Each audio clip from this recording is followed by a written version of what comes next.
ESI PF సౌకర్యం కల్పించాలని, retirement benefits కల్పించాలని, ప్రమాద బీమా సౌకర్యం 10 లక్షలు కల్పించాలని రాష్ట్ర వ్యాప్తంగా 27, 28 2 రోజులు రాష్ట్ర వ్యాప్తంగా గ్రామ పంచాయతీ కార్మికుల ఆధ్వర్యంలో టోకెన్ సమ్మె నిర్వహించడం జరిగింది. ఏదైతే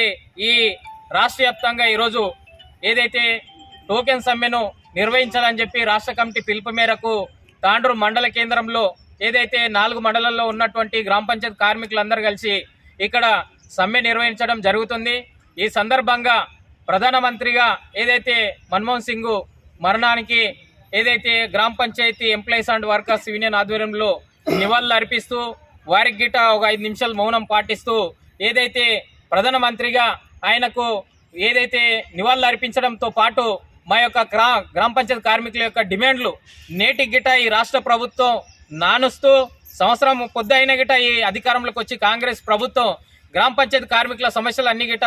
పరిష్కారం చేయకుండా ఎలాంటి రూపాయి ఖర్చు లేకుండా మల్టీపర్పస్ జీవోను రద్దు చేయాలని, అదేవిధంగా గతంలో ఆ జీవో తీసుకొచ్చి కార్మికులందరికీ ఉరితాడుగా మార్చినటువంటి పరిస్థితి ఉంది.